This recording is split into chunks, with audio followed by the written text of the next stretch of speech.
Sir ওদিকে ছাত্র নেতা ভাষণ দিচ্ছে। কি বলিস? ওটাই তো নিউজ। হ্যাঁ, ওখানে যে ক্যামেরা ধরবি এমন ভাবে 1 সেকেন্ড যেন মিস না হয়। আসল নিউজের খবর নাই, হুদেই ফাঁকা নিউজ নিতেছে। চল ফাজিল কথা। কোঠা হলো ইস্যু, দাবি তাদের অন্য কিছু। এই কোঠাকে ইস্যু করে সাধারণ কোমলমতি ছাত্রছাত্রীদেরকে পুঁজি করে বিরোধী দল সরকার দলকে কোণঠাসা করার জন্য এক ভয়ঙ্কর ষড়যন্ত্রে মেতে উঠেছে।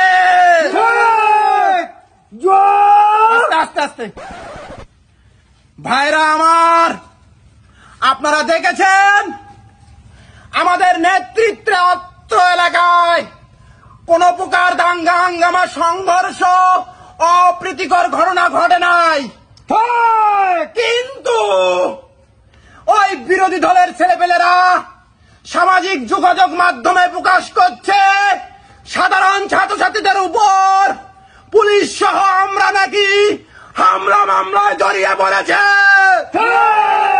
It is shame shame shame.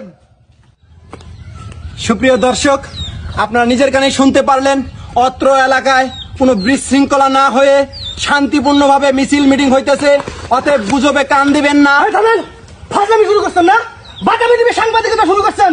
ওই বেশে আমার ছাত্র করে মাইরা ফাটাফাটা করে রক্তাক্ত করতেছে, প্রত্যেকটা ছাত্র হাসপাতালে নিয়ে গেছে। আর আপনি কইতেছেন শান্তিপূর্ণভাবে মিছিল মিটিং হইতেছে না? গলা নামে কথা বলেন। আপনি কার সাথে কথা বলতেছেন জানেন আপনি? হ্যাঁ, সাংবাদিকতা কি আপনার কাছ থেকে আমার শিখা লাগবে? চুপ, তুই আমার বাপের সাংবাদিক হইছস। সব তো নিউজ প্রকাশ করে পারলে এই মধ্যে থাকবি, না হলে ফোন দিলাম যাচ্ছি।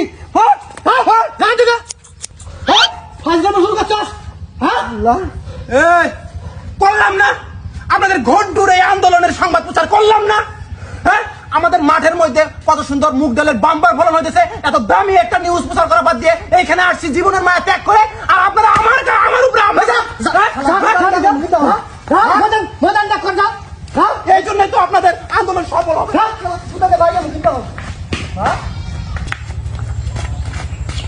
স্যার, আমি আপনার সম্পর্কে যতটুকু জানি আপনি অনেক ভালো একজন মানুষ, কিন্তু বর্তমান এরকম জুতার বাড়ি খেয়েও আপনি সত্য নিউজ প্রচার করছেন না কেন?